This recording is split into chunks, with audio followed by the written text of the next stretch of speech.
Hey everyone, in this course we will learn simple, practical VBA and how it works within the SOLIDWORKS environment. If you want to go further and use these skills in real projects to automate SOLIDWORKS PDM Professional as well as SOLIDWORKS, then we've got some advanced courses on our website for you. You'll find the links to these courses below. Let's get started.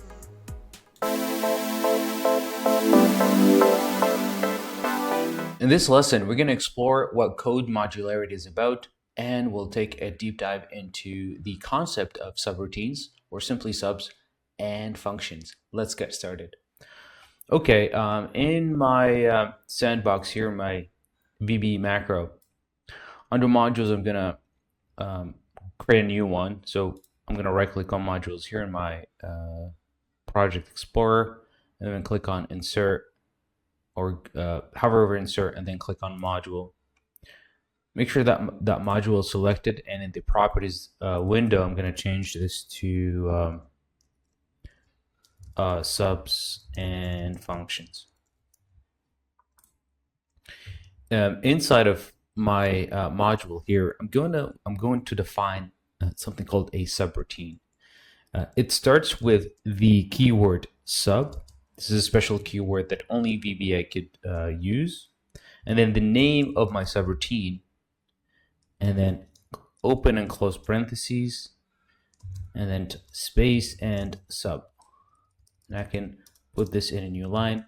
Obviously, VBA automatically appends sub main when you start a new line, and adds the end sub for you. So we could remove the extra one here, and we can obviously go back and redefine our subroutine, sub main, and then when I press enter, it is going to add the two parentheses as well as the end sub right here.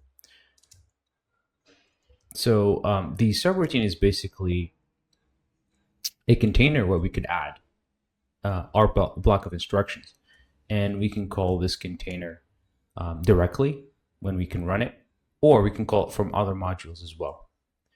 Right now, I'm going to write a very simple line here called debug print, and we'll print a simple text here to the user to greet them. So let's start by typing out here debug print, and then kind of hello user, right? So debug print. And then I'm going to add a text here, hello user. And I can clear my immediate window here and run my main subroutine here. And maybe we could choose the sub and functions here and run that. And you can see hello user. We could make this slightly more sophisticated by adding or concatenating our text with another variable. We can call it username, and we'll define here dim username as string, and I could set the username to be, for example, SOLIDWORKS. If I run our code here, we'll get our hello SOLIDWORKS in the immediate window. Now, this is just a very, very simple example of a few instructions that we added under our subroutine. We can actually take this logic and assume that this logic repeats multiple times and move that to another subroutine. So let's go and create a sub here. I'm going to call this greet user, and then press enter here to have the Visual Basic Editor complete the declaration of our method, and I can just cut this and paste it right here. And all I need to do in my main subroutine is to type in greet user. Oops, greet user without the parentheses. If I put my cursor here and run, the first thing that it's going to happen is that our execution will jump from this line to this line right here. If we place a breakpoint here and then run our code, let's pick sub and functions underscore main. Our code will pause here, right, where the breakpoint is, and if we press F8, it is going to jump directly to the greet user and then proceed with the executing our instructions, which is fantastic. So now we could have we could type as many or greet as many users as we want. Oops, let me put this back. So greet, so we can create as many users as we want and call this like 3 times, for example, and run this, and we could see here at the bottom that we've got 3 hello SolidWorks. This has kind of saved us having to rewrite this code over here multiple times. We can go a step further and explore the concept of subroutines with parameters, so we can make this even more modular. So a subroutine can actually take in a few parameters. A parameter is defined here by the name of the parameter, so we can set this here at username, and the type of the parameter as string. So now, every single time I'm going to call greet user, I have to specify a parameter to the greet user. So let me drop these 2 lines. We don't need them anymore. And we're using the same name here for the parameter as well as this local variable. So we need to remove these 2. And this looks more correct. So now we can go up here and just define a username and say username equal to SolidWorks. But now I see this autocomplete box here, or this tooltip box that shows me the signature of my subroutine, telling me that there's one parameter I need to specify here, which is username of type string text, which I already have, so I'll just type that here. And notice that the variable here doesn't have to necessarily match the name of the parameter, so I can change this to be username1, and then just call greet user, specifying the parameter here with our variable username1 that will print hello SolidWorks. So if I put a breakpoint at username1 and then run our code here, then we'll have to press F8 just to debug. And see that if I hover over username, now it has a value of SolidWorks, which is what username1 has. Fantastic. So with subroutines, you can have one parameter. You could have also multiple parameters. So you could have, for example, let's maybe change this to first name, and then add another parameter by specifying a comma here. And then the second parameter we can do last name as string. And then we could concatenate the whole to the parameters. So this will be hello first name, and then remove that. Or maybe edit back and add some space between the first name and the last name and change this text right here from username to last name. So now I'll have to go back up here, and I could just remove the variable declaration. And in here now, the tooltip shows me that I've got 2 parameters. I can specify text here directly, so I can put in here my first name and then comma, and then I could put here my last name. And if I run this, the last one here, I'll see here hello first name and last name. You could pause the lesson and test this real quick just to get a feel for parameters with subroutines. Obviously, you're not limited to just strings. You can use any of the data types that we learned in the previous lessons. Now, we've talked about parameters that we could use in a subroutine. What about return values?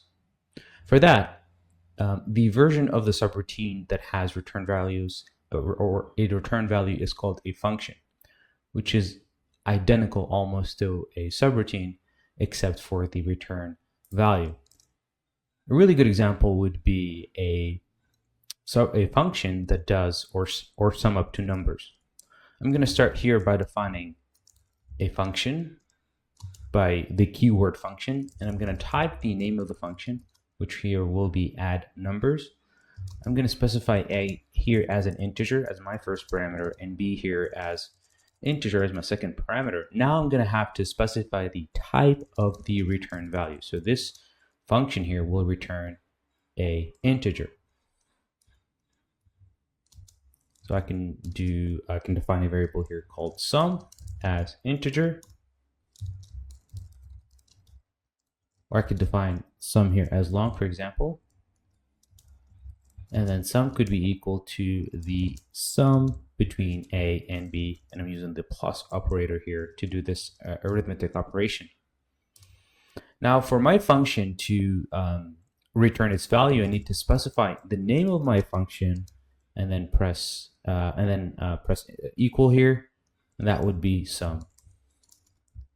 Right after this point, if I don't have any more logic to add, obviously we are at the end of the function, so we don't need to type anything extra, but if there is logic where it needs to exit, if there's logic below this where we need to exit immediately, if we have the right return value, I could use exit function, and this will ignore anything below it.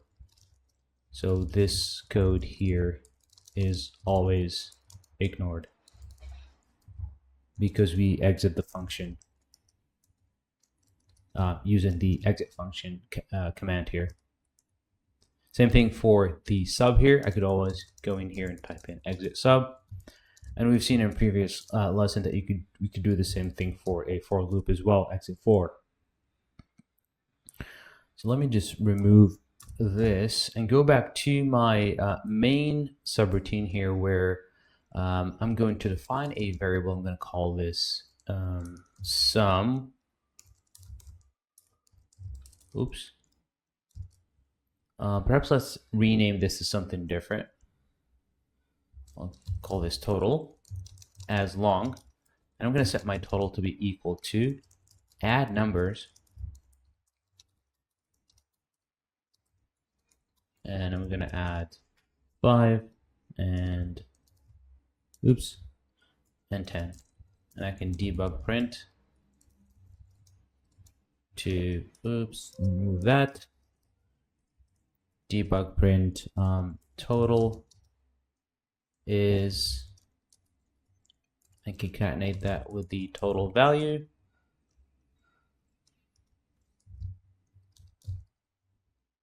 Maybe I could copy and paste this here one more time, and then say that total equals 5 plus 10, and then print that the actual value after that. So if I run this, we'll see that the total has gotten the return value from the add numbers method. So let's put a breakpoint right here and a breakpoint right here.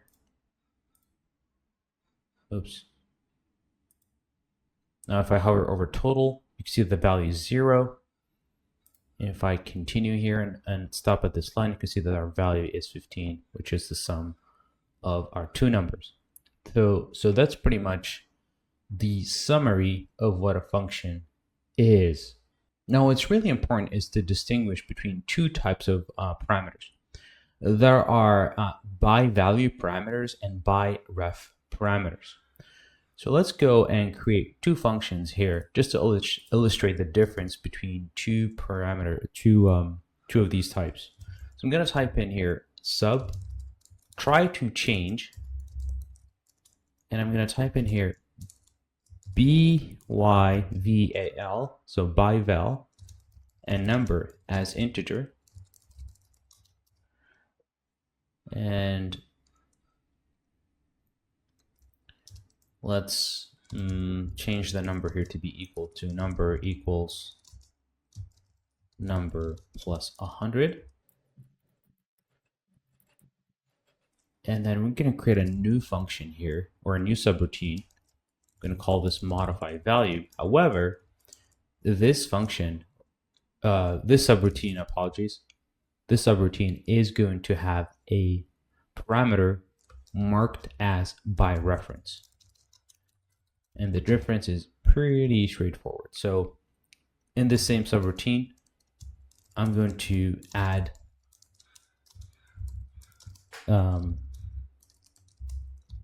just 100 to my number. So now I can go back to my main subroutine, and I'm going to define value here as an integer, and I'm going to set value to 100. Now I'm initially going to call the try to change subroutine. So try to change subroutine. Just be aware that the try to change subroutine has one parameter marked by the keyword ByVal, and I'm going to type in here value. So we pass in value to the try to change, and I'm going to debug print the actual value. So let's see here, value equals to, or value, and then a colon, and then I'm going to append the value here to the debug print. So now if we run this, you'll see that we passed value to the try to change subroutine with an initial value of 100, which we did add 100 to it in the try to change. However, this value didn't change afterwards to 200 and remained as the initial value. So when you pass something as ByVal, you simply actually pass in a copy of it. Not the actual variable, but just a copy of it in memory that can be used here. This is why our initial value hasn't really changed. So let me clear the immediate window and show you what happens when you use the method modify value. So now when we use modify value and then we run our code, you'll notice that the value has actually increased. It's because we've passed the actual variable, a reference of that variable here, and then that reference still points back to the value variable, and any changes to the value variable will stick in the rest of our logic here. That's why we've got 200, and modified value here has the parameter marked as by ref or by reference. So that's pretty much the difference between ByVal and then by reference. And as I said before, you can have as many parameters as you want, and you can mark them ByVal or by ref. Just know that the default value in these parameters will always be ByVal.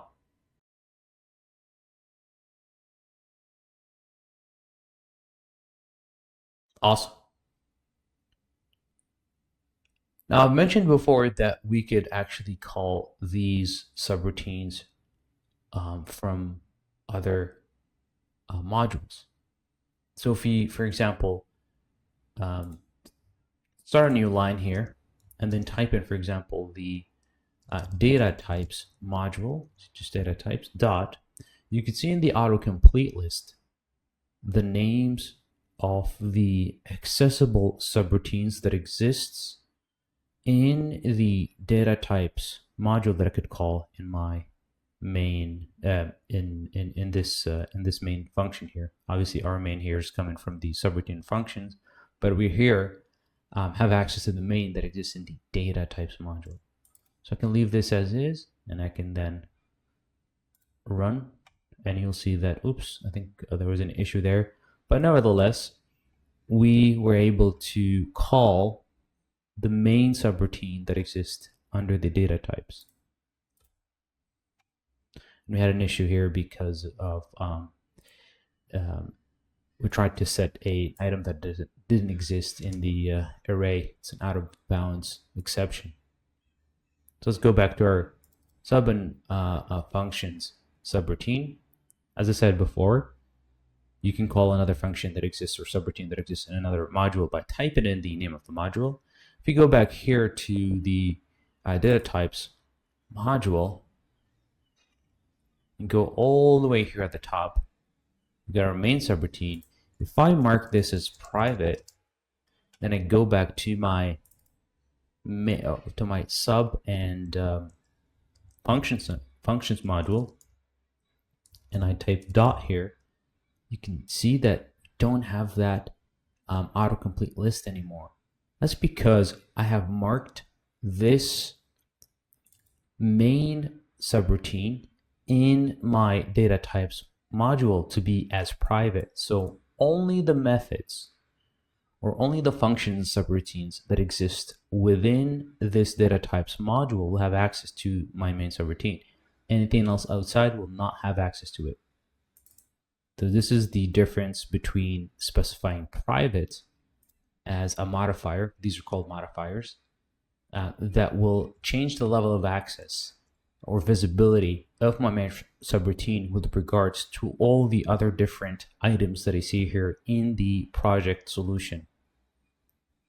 So if I change this, for example, to public, and I go back to my sub and functions module, and I type data types dot, I can see my main subroutine here show up again. Fantastic.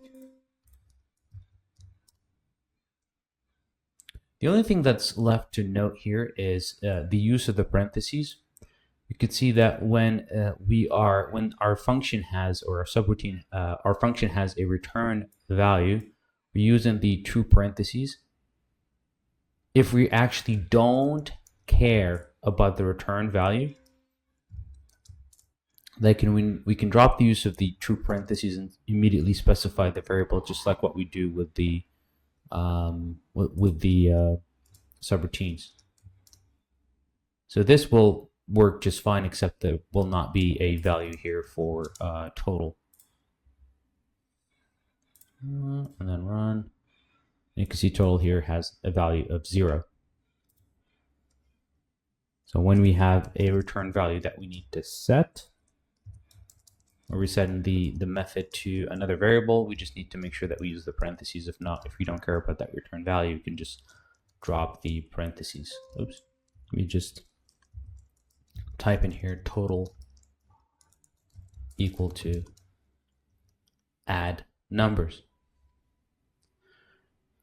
That's pretty much everything we need to know about functions and subroutines. We're going to use those in future lessons more extensively. And if you have any questions, make sure to put those in the comment section of this lesson, and I'll be more than happy to answer them. Thank you.